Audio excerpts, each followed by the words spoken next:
you think there's like 50,000 different buttons to push to make this thing work. Here we go.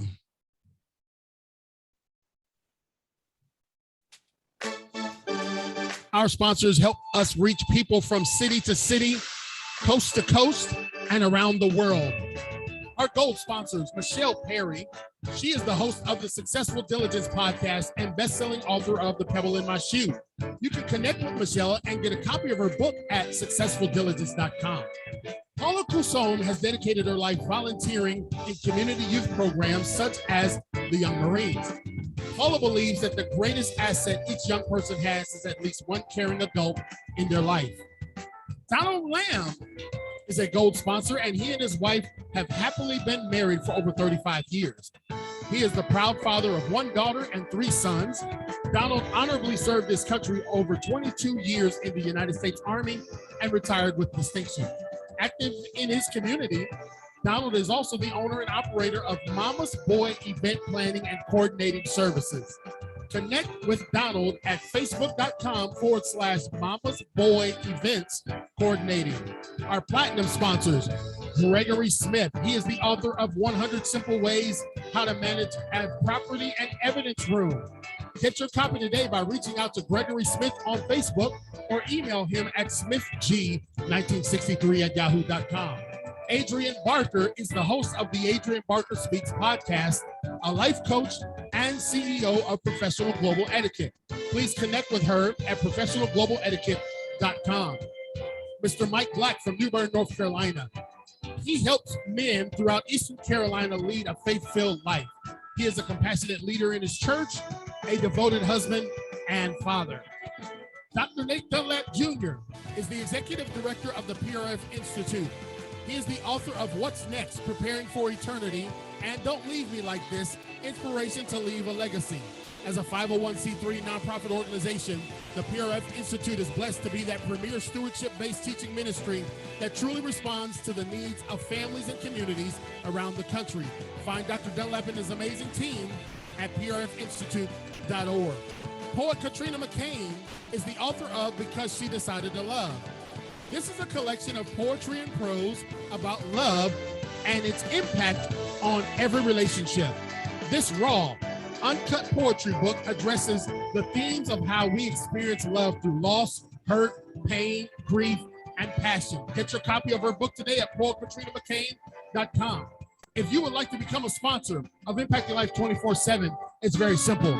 Just visit clkingspeaker.com. That's right, ladies and gentlemen. Just visit clkingspeaker.com. As you know, on Impact Your Life 24/7, we try to do everything over the top here, and tonight is absolutely no different. We're so thankful that everybody is tuning in to Impact Your Life 24/7 with your host, CL King, coming to you live from Impactville. And I am sitting high atop the illustrious Ruth E. Plowden Legacy Chair. Ruth E. Plowden was my foster mom, and of course, she is responsible for why I have any amount of modest success at all. Here we are, ladies and gentlemen. We are cresting the hill of the last few mortal days in 2021. It's almost over, ladies and gentlemen. You survived yet another year. And that's why I had to bring back into these virtual studios a friend and a nutritionist to get us ready to go into the holiday seasons without absolutely losing our mind. Adrian Delgado is a registered licensed dietitian and has almost 20 years of experience in outpatient nutrition care.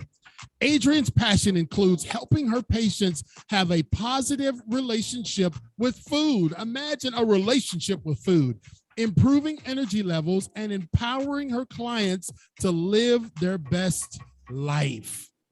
As a working mother of 5 children, she understands firsthand the challenge of balancing health and responsibilities.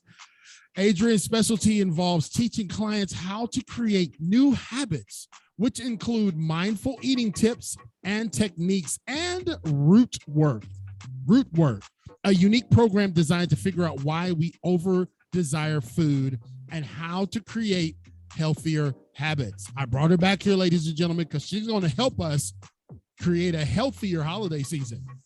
In 2019, Adrian became an author to her first book, Nourish, Eat, and Repeat, of which I have in the studios tonight, A Busy Woman's Guide to a Healthier Mind, Body, and Life. Adrian is also a public speaker and the host of a podcast, Nourish, Eat, and Repeat. Welcome to our studios, our friend, my good friend, Adrian Delgado. Welcome, Adrian.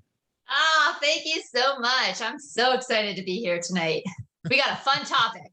Yes, we do have a fun topic. And like we said, we should start charging for the pre-show because some of the nuggets that we discussed there are just priceless. Wouldn't you say, Adrian? I would say so. Yeah, it's just like when you go to a concert, that pre-show. Man, that backstage That's is quality. bad. Yes. So listen, Adrian, I'm so thankful that you took time out of your schedule to be with us again. Again, she's the author of Nourish, Eat, and Repeat. Thank you, Greg, the VP. Yes, he says, I need it. He needs this book right now. And so I have the book. It's actually signed. So none of you can have this copy, but you can get one.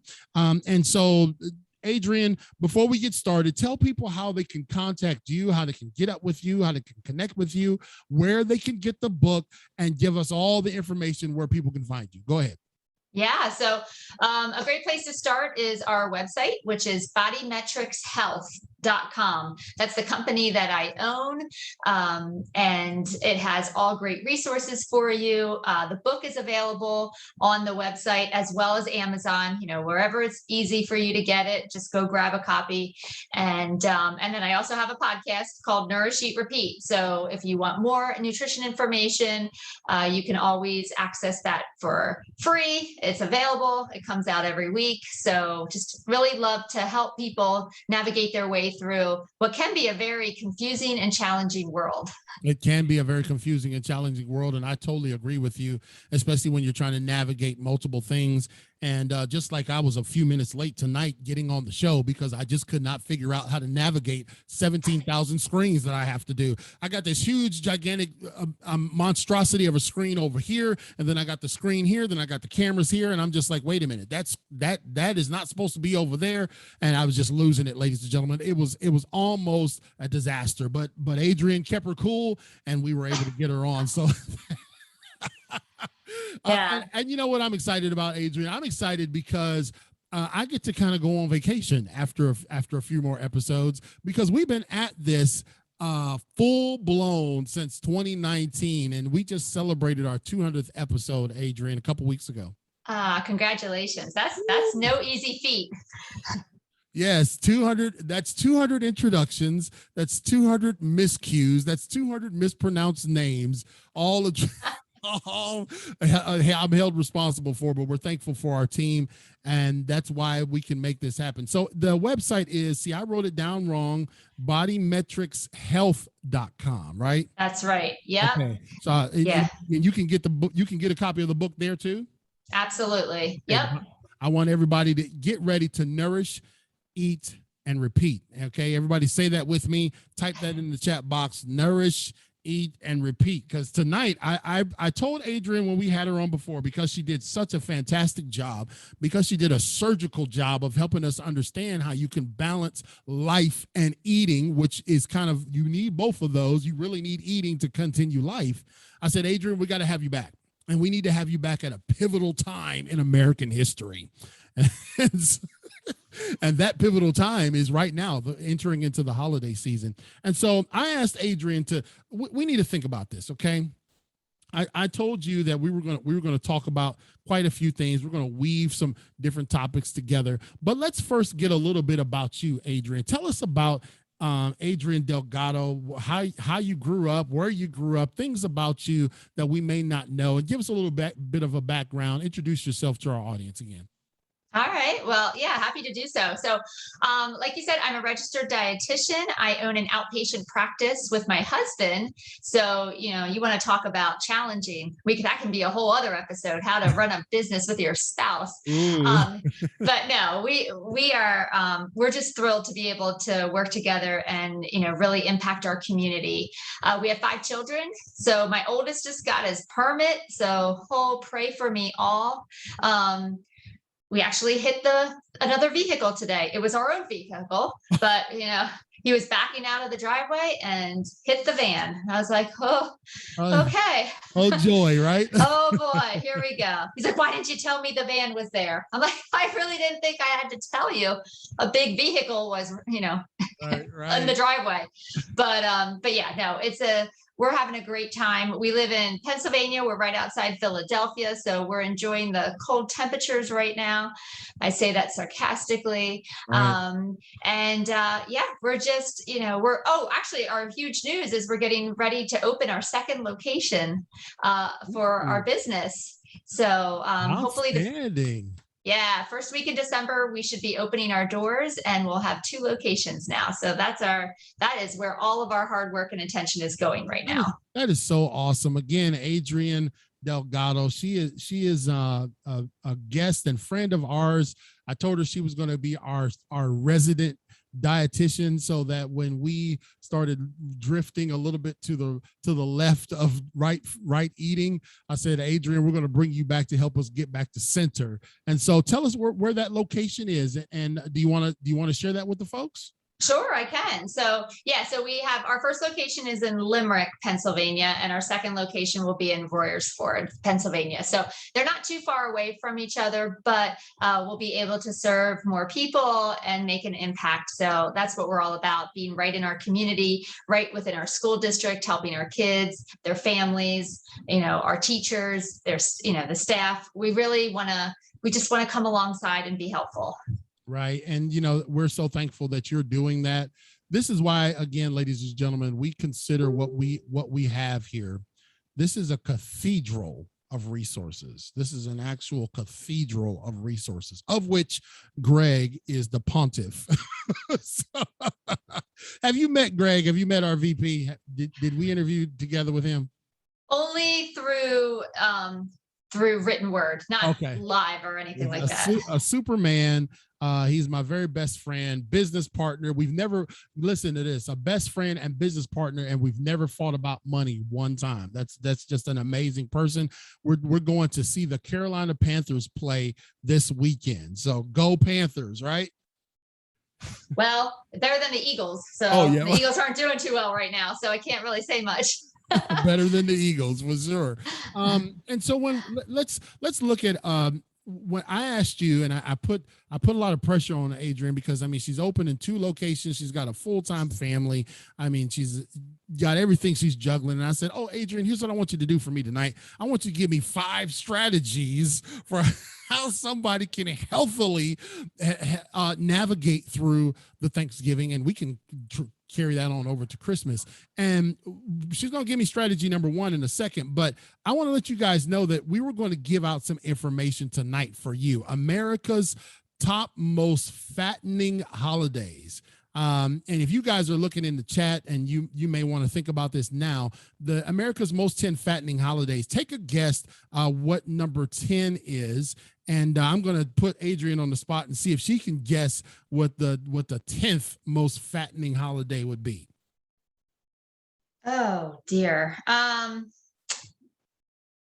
Well, I'm just for the sake of me not taking the whole hour to try to think about this logically. I'm going to say 4th of July. Oh, well, no, not 4th of July. The 10th is Valentine's Day. That was my first guess, but I'm like, no, all the chocolate. It can't be Valentine's. That's got to be emotional eating. They say that they say on Valentine's Day it's an average of 2,000 calories consumed on Valentine's Day. Wow. Yeah. So what is strategy number 1 that you would like to help us navigate and sensibly enter into the Thanksgiving season? So I think first and foremost, I love to teach that holiday eating is not an all or nothing occasion. Mm-hmm. So in our minds, we're either eating all the fattening foods and all the high calorie foods on that Thanksgiving table, or we're going to be miserable and eat turkey and steamed green beans. Right. And I'm like, well, there's a lot in between those 2 extremes. But for a lot of us, eating, nutrition, dieting is all about all or nothing. We're either doing all the things and we're focused and we're disciplined, or we screw up one thing, we mess up one little tiny thing, and the whole bet is off. I'm just, you know what? I can't do it. I failed, so I might as well. And here's the other part. We don't just fail small, we fail big. Right. We do. And I can confess, I know Greg will probably confess with me that we got to be in this together. I was gonna say, you're dragging Greg into this, and he has no. We're bosom buddies, brother. You fail too. It's like, okay, you're like, okay, well, I ate a cookie, so I ruined my whole day. So I might as well go get a double Whopper with cheese, large fries, and a Coke. Right? That's right. That's right. Because tomorrow I'm going to have to double down and be even more restrictive. So that gives me permission to eat all the foods tonight. Wow. That is so good. Greg says his weakness is jelly beans. He's so strange. I hope he's not eating jelly beans for Thanksgiving. I don't know what's up with that, brother. He's different. Greg from the country. So, that's good that there's some. And I told you this, that there are some in the health and wellness world that are what you would look at as purist. You know what I mean? Like absolute, there's absolutely no wiggle room. And you say that type of mentality approaching eating is not sustainable, right? Absolutely. So when we feel restricted, we get resentful. And when we get resentful, we get rebellious. Right. And so this whole part is there's got to be a way where we can enjoy foods and still have our health goals in mind. It's not an either or. I always tell my clients, I will never ask you to do something that I'm not willing to do myself. And I want to eat Thanksgiving dinner. Like I would never ask you to give up all your favorite foods. I may say, okay, let's maybe pick, what are your non-negotiables? Like what needs to be on your plate to make you feel like it's Thanksgiving? So, that's a really good question, Adrian. And so, Greg, I would, and those of you that might come in on Impacting Life 24/7, we are joined by our guest. She is a repeat. We're gonna appoint her as the Impacting Life 24/7 resident nutritionist because I like her balance. And every now and then she'll let me sneak a piece of chocolate. But she is the author of Nourish, Eat, and Repeat. I've got the book right here, and you can get your copy. You got to get your copy today, bodymetricshealth.com. And you can find her also on Facebook and Instagram. You can also get this book at the online options, right? What is that? Yeah, you can get them on our website or on Amazon. And so again, get your copy of this book. It is full of practical, realistic, and even some convicting testimonials, man. I'm just like, I was reading some of them today and I was just like, ooh, Adrian, that's so true. it was so true. It hurt. And so, yeah, get your copy. Greg says that sweet potato, is that a non-negotiable for you, Greg? Sweet potato pie is non-negotiable. I would say for me, collards, because I told Adrian I throw down on some collard greens now. Collards are non-negotiable. My wife's baked macaroni, that's probably non-negotiable. And then, I've had turkey for 28 years and only me and my wife like it, but I guess it's a tradition. I don't know. We just have the bird in the stove. That would probably be a non-negotiable for me. So kind of help us see what yours would look like, Adrian. Oh, so mine definitely would be the turkey, sweet potato, and lots of stuffing. You got to have the stuffing, right? It's got to be on my plate for it to feel like Thanksgiving. Yeah. So once you can navigate what foods are really important to you on that day, it helps you start to sift through, what is really special and what is just okay. For a lot of us, we're putting foods on our plate that are mediocre at best. It's not really our favorite, but because it's offered, we feel obligated. And it's not even things that we're excited about. Right. So, those might be foods that are easy to forgo. Or what I personally like to do is I like to make some of those, I don't want to say mediocre foods, but foods that don't scream Thanksgiving. I actually make them earlier in the week. So something like corn. I love corn. Right. But corn doesn't scream Thanksgiving. So what I'll do is I'll make corn on like Monday or Tuesday of Thanksgiving week. Mhm. And so that way, when I see it on the table come Thursday, I'm like, I just had that the other day. And so it's Right. easy to pass on. That's brilliant. That's a good idea. What about deviled eggs? Oh, see, so now that's not something that we have for Thanksgiving in our Oh, family. really? That's more of an Easter Okay. tradition. Yeah, man. So, We have to have deviled eggs at Thanksgiving too, boys. So that's going to be a tough one because there's never enough. That's the problem. right. It's just never enough deviled eggs. So you plan for it, right? If that's something special to you and you look forward to it, then it goes on your plate. But the other foods that are just okay, either, make them earlier in the week so it's easier to pass, or just forgo in favor of something that does hold special meaning. Because again, this isn't a eat everything that you see or eat nothing and be miserable. There is an intersect between the two. They said that number 9. Can you guys take a guess what the 9th most calorie consumed holiday would be? Take a guess, Greg. Greg probably says Hanukkah or something. What is your guess, Adrian? The 9th. Memorial Day. No. Come on. We're gonna have to take your license, Adrian. No, believe it or not, the 9th is Halloween. Yes. Really? 3,000 calories in here. I'll just give you a little glimpse.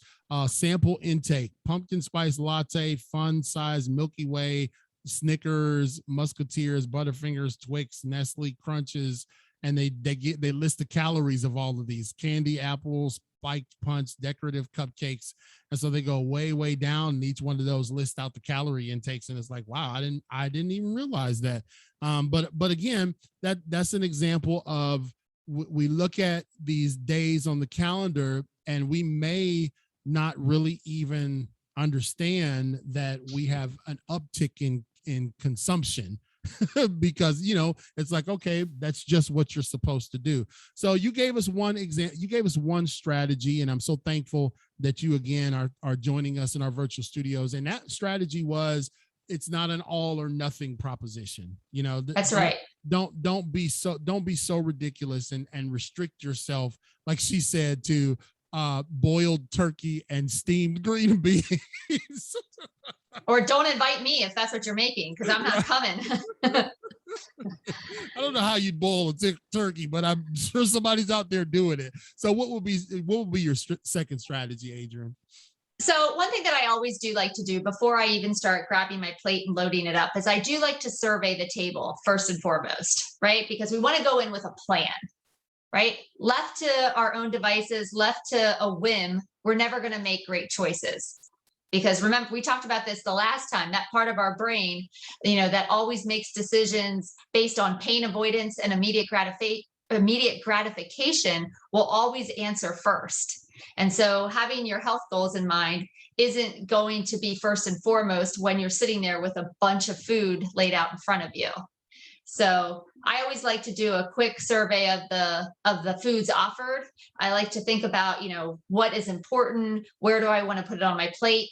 Ideally, when we're talking about health, half of our plate should be vegetables. I know, gentlemen. Yeah, I'm glad you slipped that in there, because I was hoping you'd remember. We were talking, and I said, Adrian, how much of your food consumption at mealtime is from the earth? And she said 50%, at a minimum should be. And here's what I want you guys to understand. The reason why I think Impacting Life 24/7 connected with Adrian is because she's not unrealistic and unreasonable, but she's teaching us the strategic approach to having a healthier life. See, because what I'm finding is when you don't plan and when you don't prepare is when you go off course. Is that true, Adrian? Oh, absolutely. Absolutely. Hoping and wishing are not great strategies. Right. I hope I'll do all right when I get there. Right. I should be okay. What? I don't know how to do that. So I'm the dietitian, and I don't know how to get into a position and just figure it out as I go. So if I go ahead. Yeah.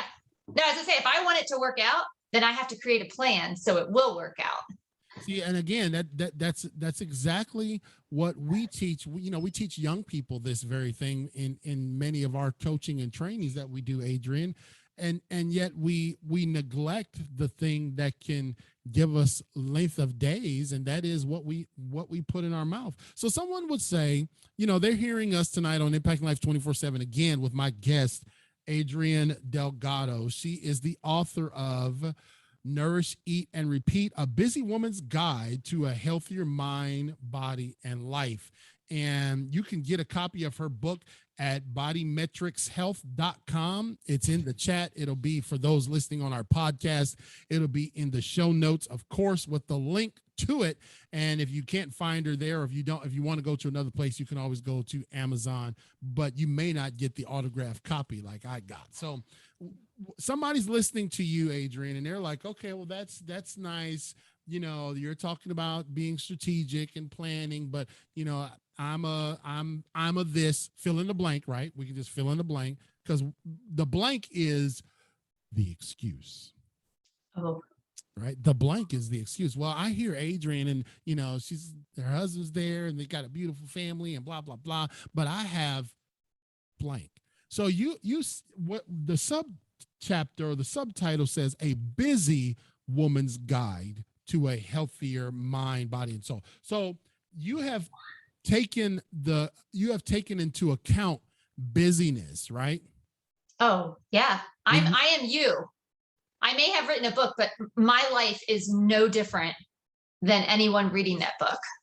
Right. And so now we already got 2 strategies for Thanksgiving. We got 3 more. But when we talk about helping people understand how to, busyness is just maybe the nature of the beast, because you're going to soccer and this and that and the other.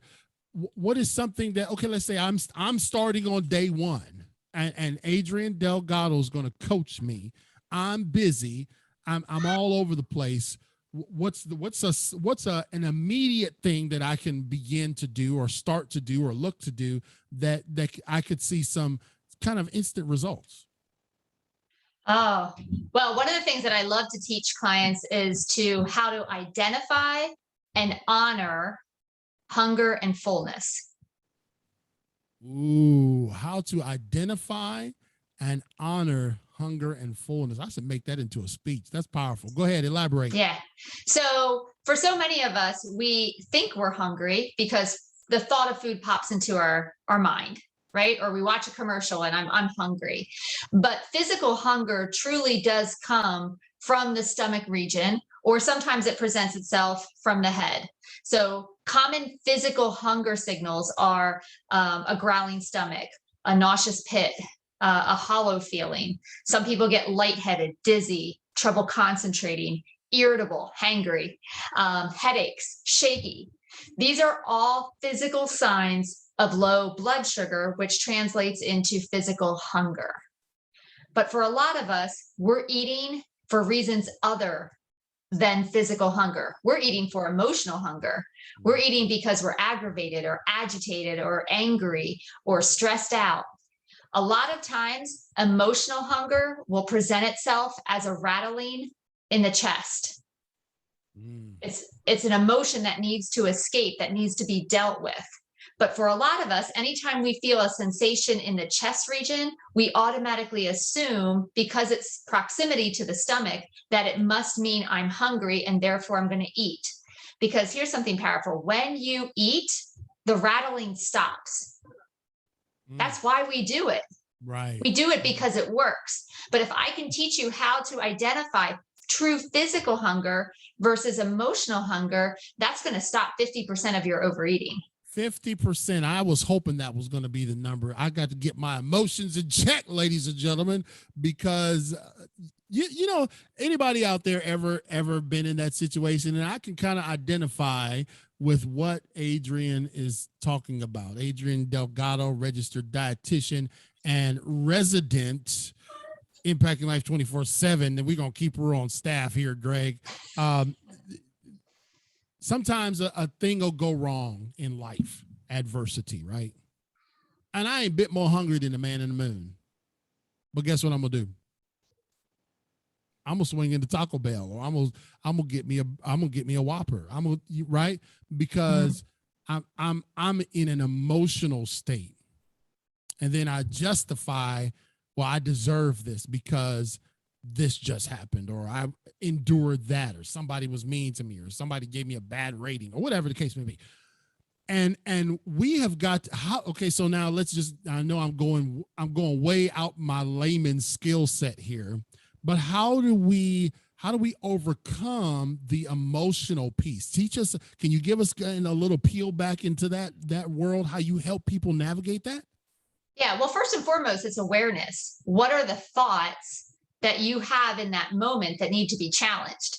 Because it all starts in the head, right? It starts with that thought, which creates a feeling of maybe entitlement, or, I deserve this because of how I was feeling. And those feelings are what create our behaviors.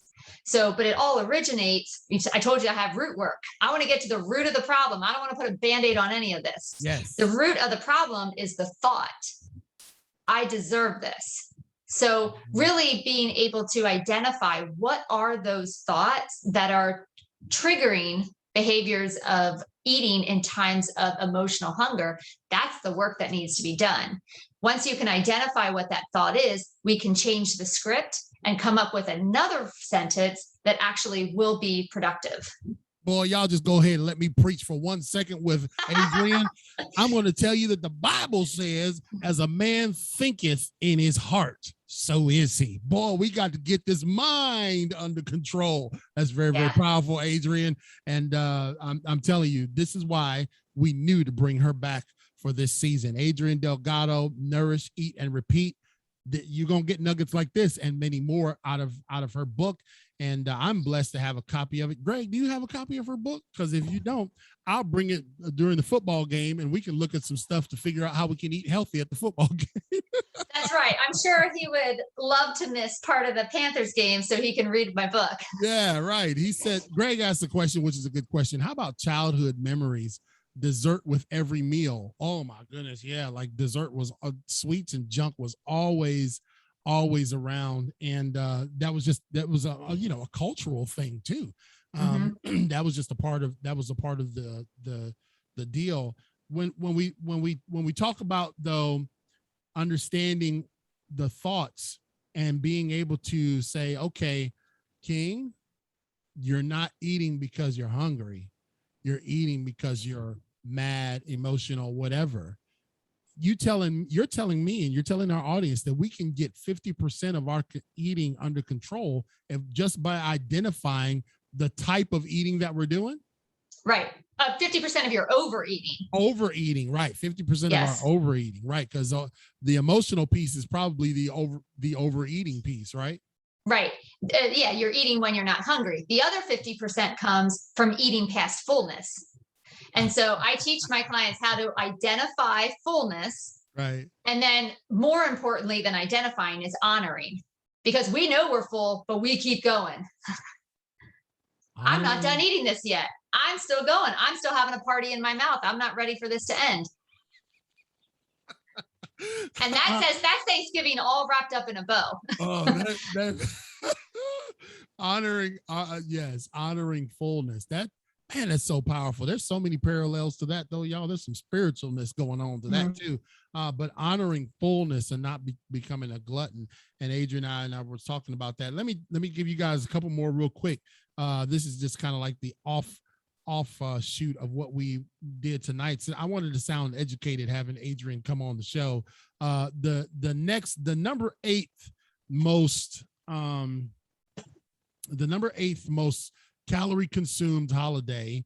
Greg, take a guess. You've been trying Easter, and Easter, you're not there yet, brother. So if you guys like to type in the chat, that's fine. I want you to think about it. Take a guess on what is the number 8 most calorie consuming holiday.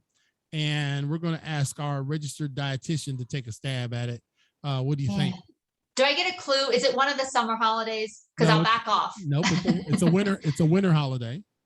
All right, so I'll go with New Year's.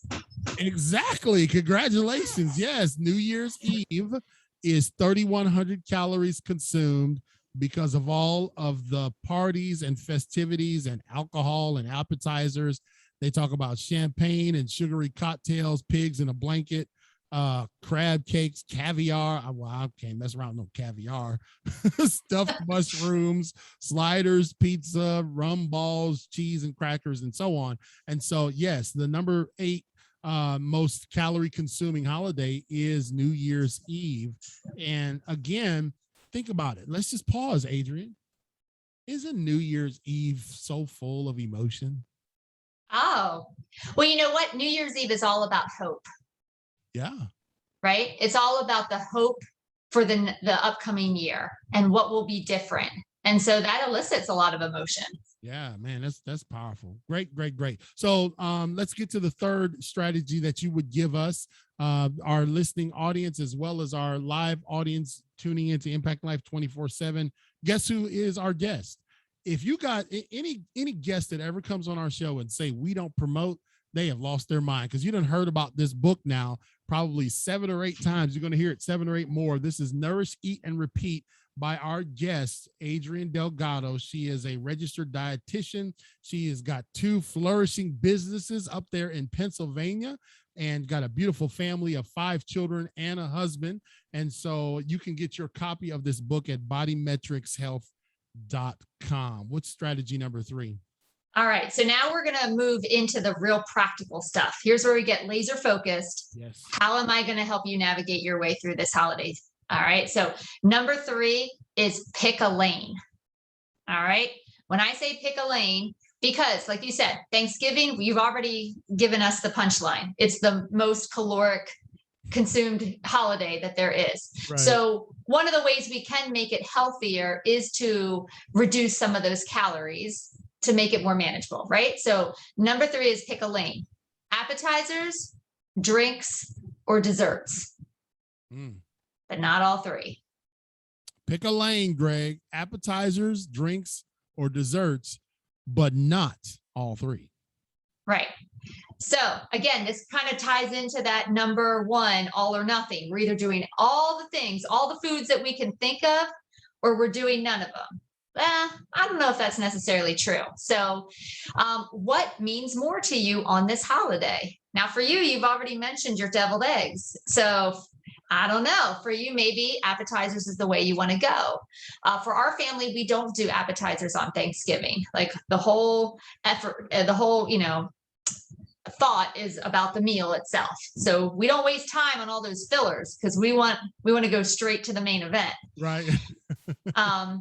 We also don't drink at our Thanksgiving. So for me, that makes it really simple, because we're going dessert. Right. All right. But depending on your family traditions might help you navigate which direction you want to go to. Now, I will say this: for each alcoholic beverage you consume, you slow down your metabolism for 1 hour. So 1 drink equals 1 hour. Ooh. And some people got 1,700 years of slow. So I don't mean to be the Debbie Downer here and say you can't drink, because you absolutely can. But do know that if you choose that lane, you're going to be slowing down your metabolism, because your body's main objective is to metabolize the alcohol and get it out of your body, because it's a toxin. So then anything you're eating is going right to storage for a minimum of an hour before your body's even going to touch it and start trying to break it down. So it's the decides to wake up, right? Yeah. Yeah. So just choose carefully. Again, I'm not the food police, so it's not my job to tell you which lane to pick. I'm just here to say, pick a lane. Well, if we were to make you like the in addition to the resident dietitian, we can make you the superhero and you'd be the food police. The food police. Dun, dun, dun, dun. Yeah, and you're right. Understanding the lane, that's very, very powerful. I'll be honest with you, as I've gotten older, because as you guys know, I'm rapidly approaching 50. When I have my 50th party, it's going to be like a presidential inauguration, probably last all week. Because Greg just had a birthday. He just turned 58. Congratulations, Greg, Mr. Old Man. I am getting less and you can help us understand this, Adrian.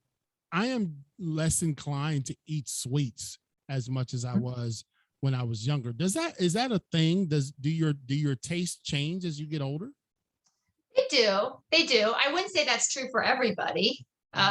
So I wouldn't say that's across the board that I notice people have less affinity towards it. That just could be kind of the direction that you're moving and, what feels good to your body. I think that's really what it comes down to. If you start to notice that you're not feeling well after you eat something, you're less likely to eat it. And so as our body ages and changes, we get different signals. And so you're probably just following your body's signals. Yes, I'm trying to follow them, sister. I'm following them as hard as I can. I want to go real quick in the book on page, this really stood out to me. Go to page 222.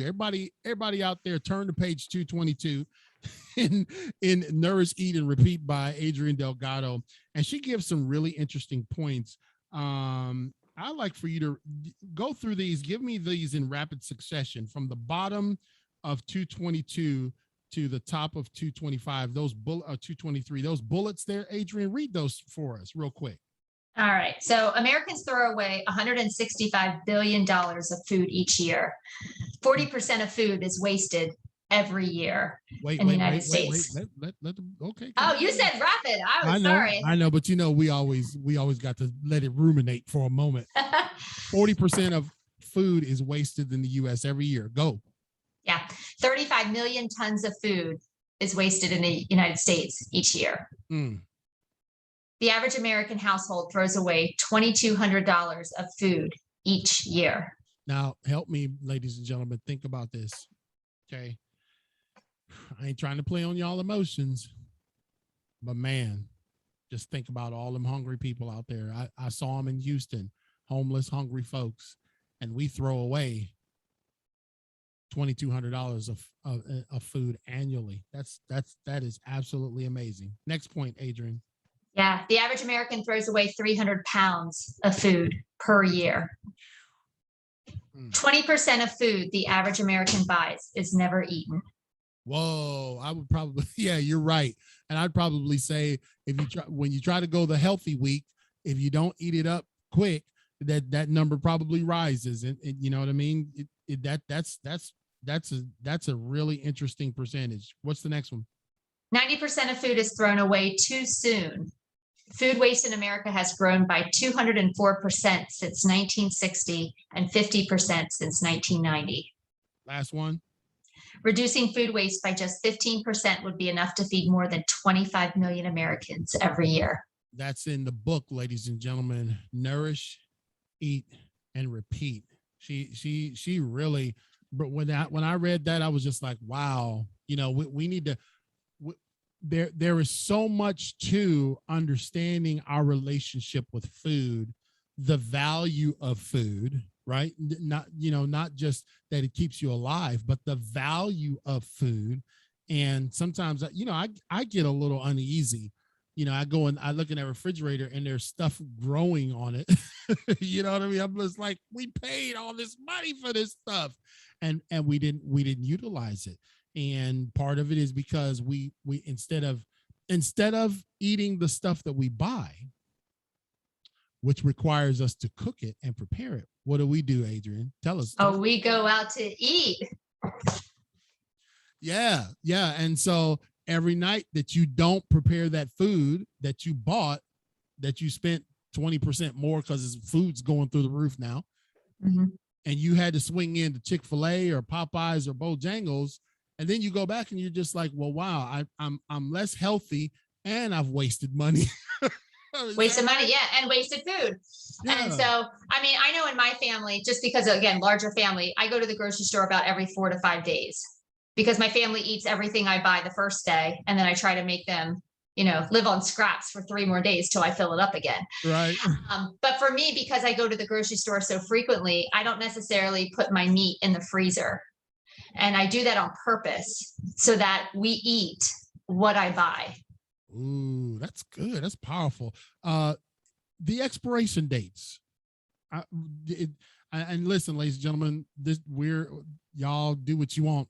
I'm just asking for myself. Adrian, just pretend like nobody across the world is in this conversation but me and you. But expiration dates, you say sometimes we throw away food too soon. So should we go by the expiration date, or is there something else that you use to judge it? No, we really do need to go by the expiration date, but it's important to make sure you're reading the dates because there's a sell by and a use by. And a lot of times we're getting them confused because we're not paying attention. So we see a date, and more times than not, it's a sell by date. It's not a use by date. Yeah. I think I've done that a couple times with milk. Just it was, or something else, a dairy product in particular, sell by or whatever. And man, that's very, very powerful. So we've got 3 tips relative to navigating the Thanksgiving season. What's the 4th? All right. Again, another practical tip. Make sure you are eating before the big meal. There's no saving up to get good and hungry for the big event. That's just going to end in disaster. All right. So when you are starving, you have no control over what you choose to eat, how much you choose to eat, and how fast you choose to eat, right? Because there's urgency behind it. And we think we're saving up for all these calories. We end up overeating. So eat breakfast if your meal is at noon. If your meal is at dinner time, eat breakfast and lunch. Get something in your stomach so that you're not coming to the table ravenous and you can eat a reasonable amount of food. She said ravenous. That sounds about the King household. Man, that is so interesting, because here's the deal. For me, I like, okay, what time do you guys eat dinner at Thanksgiving? So this year, my mom said we're doing 5 o'clock because my brother's kids are taking naps. So she wants to be respectful of nap time. So, well, and Greg, let me know what time you eat, because maybe I can kill 2 birds with 1 stone this year. But I like to, this is just something kind of off the beaten path, but I like for the event to not be over so soon. Like some folks, they eat at noon. And that's it. We did all this work, stayed up all late, baked all these pies and everything, and then it's done at 12 o'clock. I kind of like the event to linger. You know what I mean? And you get more out of it. But you said something very good and something powerful. Think about this, guys. She said, "Don't starve yourself on Thanksgiving because it won't end well for you." Right. Well, and you're right. So much of the event is the anticipation. Right. I mean, it's like when we go on vacation, it's all the leading up to it, the excitement, our expectation of it. So we go to all this work for this one meal. We shouldn't be done eating it in 7 minutes. Right. Yeah. But when you're starving and you're inhaling your food, it's first and foremost, you're never going to hear or feel your fullness signal when you're inhaling food. Right. You're going to bypass it. You're going to go from starving to stuffed, and you're not even going to remember feeling full. That's a problem. Wow, it is. Right. And the thing about that is that you talk about this even in your book. You talk about the pace with which you eat. Don't you discuss that? Absolutely. It's everything. It takes 20 minutes for that signal to go from your stomach to your brain that tells you you're full. And so if you are eating your meal faster than 20 minutes, you don't get any signals at that point. And chances are you're going to go back for more food because you still feel hungry. See, now that's good. Now, Greg, he's one of these strange ones. He says, we actually don't do traditional meals. It's usually steaks or choice of the day, ribs. See, I told you he's different. Them folks is different out there in the southern parts of North Carolina. So he has a sweet potato pie though with his ribs. You got sweet potato pie with ribs, Greg. You are just really strange, bro. Who doesn't have turkey on Thanksgiving? But no, a lot of people have. I'm seeing a lot of my friends have shifted in their traditional, the traditional meal, and we're just like hanging on. We're going down with the ship. We will have a turkey. And so, but that's a really interesting point. You talked about this in your book. To eat with more pace. I'm not trying to make it sound like for us to eat slower, but you kind of encourage us to eat with a rhythm and a pace. And then you also talk to us about how we should look at our plate and how our plate should be kind of laid out. Didn't you go into that in the book? Yeah, well, that goes back to like 50% of our plate should be vegetables, 25% should be some type of high fiber starch, and the other 25% should be your protein. The problem with Thanksgiving is we make 400 different starches. And so Right. fitting all of them into a quarter of our plate is problematic unless we're using quarter teaspoons Yeah, exactly. as our serving spoon. Okay, so Which, go ahead. no, I was gonna say, so that's why I say in the beginning, what are your non-negotiables? What do you want to be on your plate? So when you're navigating, what foods are going to go into what section, it makes it a little easier. Right. I'm gonna give you guys Adrian gave us the spoiler alert and let us know that the number one calorie consumed event in throughout the year is Thanksgiving, and traditional Thanksgiving foods tend to be the highest in fat and calories. And so you're talking about, look at this: cheese and crackers, candy yam, green bean casserole, which I can't stand, stuffing, which Adrian's going to eat. That's 350 calories. Turkey, pecan pie is 500 calories. Ice cream, 200 calories. Cranberry sauce, mashed potatoes, and then they threw in wine, which we won't have any of that. But we do drink the sparkling grape juice, and so it's probably half of those calories right there too. Again, but think about it. She didn't say, and we have not said, to just ditch Thanksgiving and go dig a pit and throw yourself in it. And we didn't say that, but you are big on helping people get their lives kind of in order. We do plan a lot of things out, Adrian, but we talked about this. We got to model better for our children what this journey looks like, don't we? Yeah. Because I mean, what information they are getting from the world around them is not healthy, whether you're looking at it from a physical standpoint, emotional standpoint, mental standpoint. It's all about busyness. It's all about running yourself into the ground. It's, just convenience. It's all about just not great messages. We'll just say it like that. Right. It's not great messages. And so we have to teach them how to navigate their way, because how else are they going to learn? Right. And I agree with that. There's a section in the book on page 62. She talks about the secret solution, ladies and gentlemen. And this is in her book, Nourish, Eat, and Repeat. Page 62, it says this: I'm going to let you in on a little secret that society either doesn't want you to know or is too distracted to figure out on its own. Now watch this. She says, no one will tell you this, but I will. What is the secret? Read it, Adrian. If you can't put a meal on the table at night, you're too busy. Folks, we should just close it down, and you know what? That's all, folks. That is a wrap, because that is the truth. When she goes on to say that food is a basic need, we all need food to survive. Therefore, it should be somewhat of a priority. If Chick-fil-A is a weekly need versus a once in a while treat, then that's a problem. Society will tell you to keep up with the Joneses, and I tell you the truth, don't. That's in the book, ladies and gentlemen. Nourish, Eat, and Repeat. Because I was telling Adrian, I said, man, I remember, and I raised my kids pretty traditionally because there was so many of them. We would sit around that table, man. We'd sit around that table and talk and eat.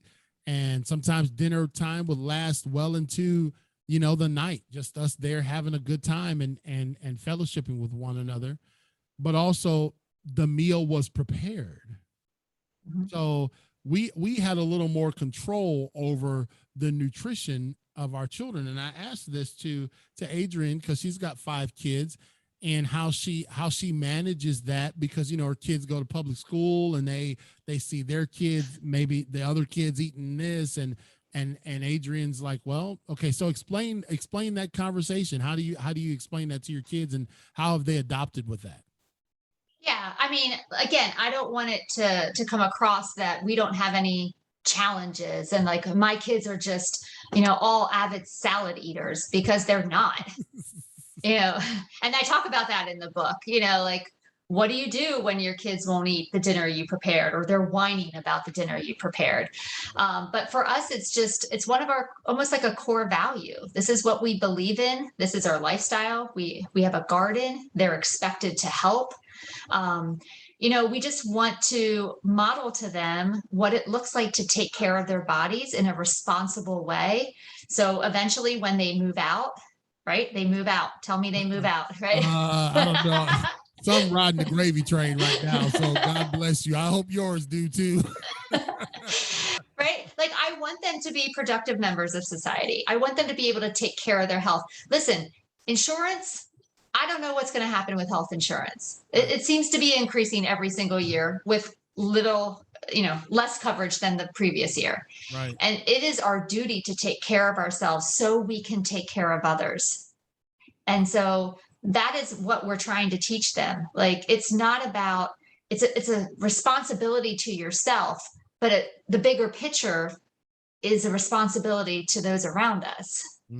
That's so good. So tip number 5, did we get to tip number 5? You got to give us the last tip for how to navigate the Thanksgiving meal and holiday. And listen, ladies and gentlemen, you can get a whole lot more tips if you go get a copy of her book, Nourish, Eat. Let me see if I can get it to the camera better. There we go. Nourish, Eat, and Repeat. This is by Adrianne Delgado, A Busy Woman's Guide to a Healthier Mind, Body, and Life. And I can tell you this, man, when I'm eating and taking care of this body and being mindful about it and intentional about it, my mind is clearer. I rest better. I'm in a better mood. It just is a reality. I don't care what you say. When you're filling your body full of toxins and poisons and junk, you're sluggish, your brain's foggy, and you're just not on your A game. So what's our 5th tip, Miss Delgado? Give it to us. All right. This is a really dialed in, very practical tip, because I am all about the practical. Tell me how to get it done. Like, it's nice to have these big ideas, but tell me how to get it done. Tell us. So this is the thing that I personally struggle with all the time at Thanksgiving, and it's picking afterwards, right? You've had your meal, either the food is still sitting there and you start picking. You have no business picking because you are full, you are stuffed, but yet you just pick. Or in our family, it's like, okay, it's time to put the food away. And I'm not going to put this one scoop of stuffing away. Like, I'm not going to get a container for that. So I'll just eat it myself. So the tip that I have for that is always volunteer to wash dishes. Get your hands in soapy water, away from the food and away from your mouth. All right. Again, giving you the practical stuff. When the food is all finished, you go and you offer and volunteer to wash dishes so that your hands are soapy and not in the food.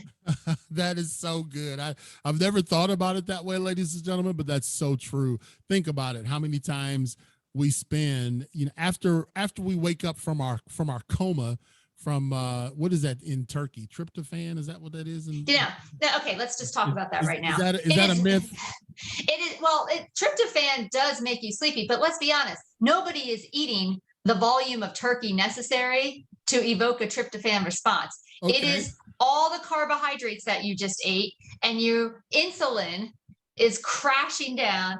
Your blood sugar went up. Your insulin isn't just sprinkling, your pancreas isn't sprinkling insulin at you. I mean, it is coming at you with a fire hose to try to get your blood sugar down from all the carbs you just ate. So you crash. And that's why you can't get up off the sofa once you've fallen into your place watching that football game. Yeah, somebody's got to bring you dessert because there's no way you physically can get up to go get it. That's right. Yeah, wife, bring me some dessert. I'm just playing. It is not the tryptophan. It is all the carbs.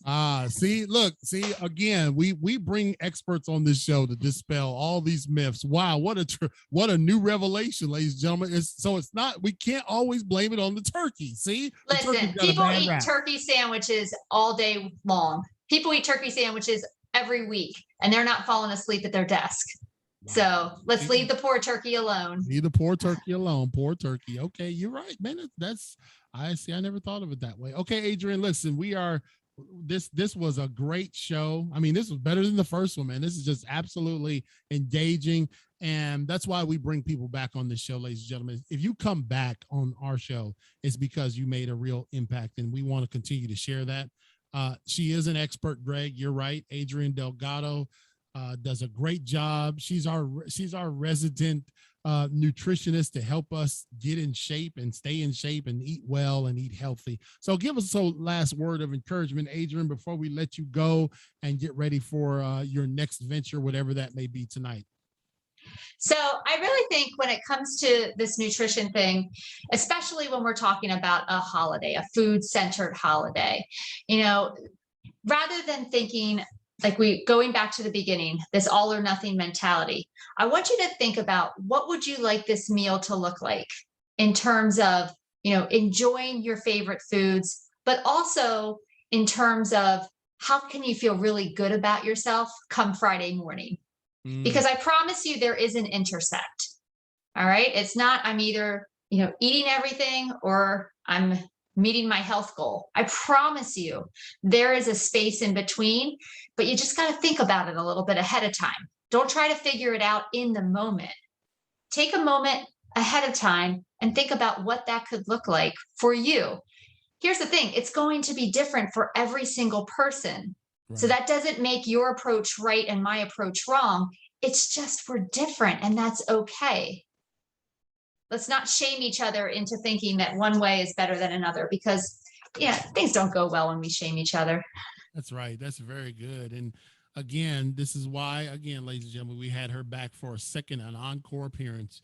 Nourish, Eat, and Repeat, a busy woman's guide to a healthier mind, body, and life by Adrianne Delgado, registered dietitian and super great American. Thank you so much, Adrian, for all that you are doing for your community, for the folks in Pennsylvania. And we plan on having you back. We'll just do another trivia when we bring you back and tell the folks about the rest of the holidays and how much consuming they're doing.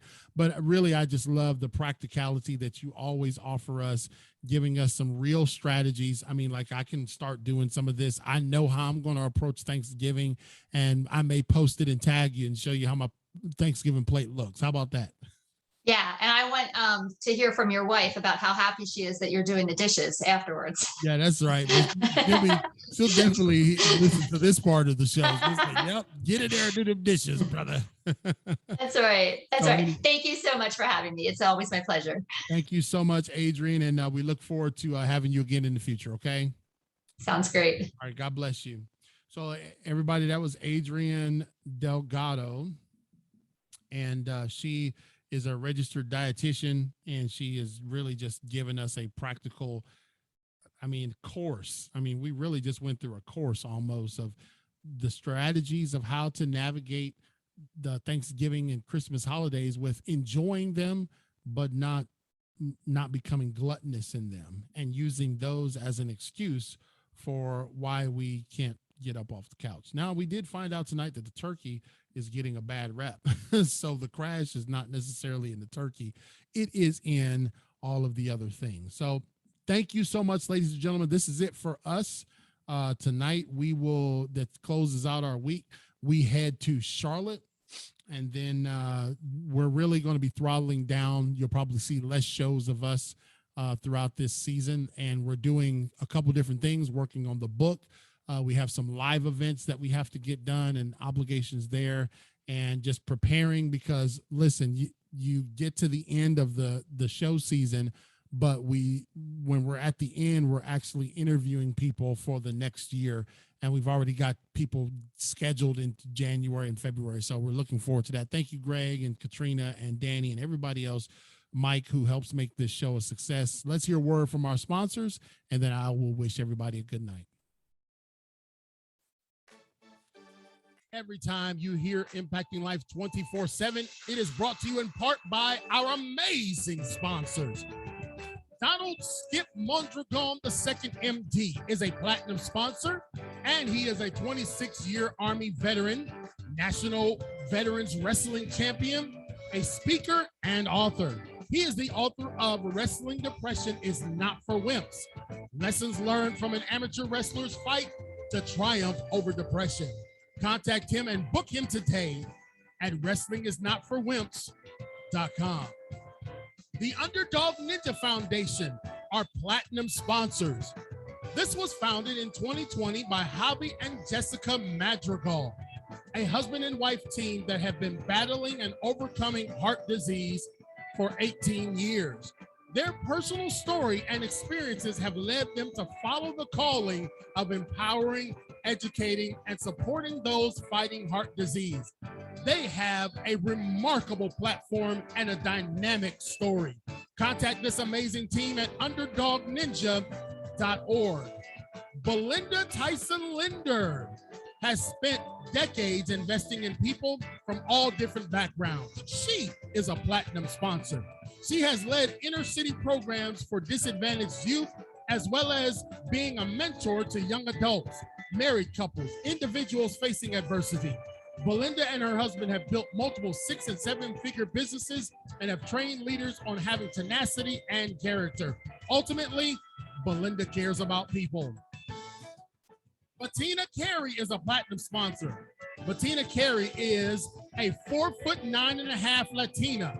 She inspires and empowers women to create big results. They break through, they shatter their earnings ceiling, kick self-imposed limitations to the curb, and live their legacies now. Whether she's coaching from a live or virtual stage or conferencing with a small cohort of bold women or men on the rise across from a conference table, her championship strategies and straight talk compel women and men to find their whole new gear and succeed beyond their wildest imaginations. Connect with Bettina today at weempoweryourlife.com. You've heard it here, folks. All of these people help us with impacting life 24/7. If you would like to join them, it's very simple. All you have to do is go to clkingspeaker.com. That's right, ladies and gentlemen, clkingspeaker.com. Please have a great weekend. Be blessed and do something to bless somebody else. We'll talk to you again soon. Good night.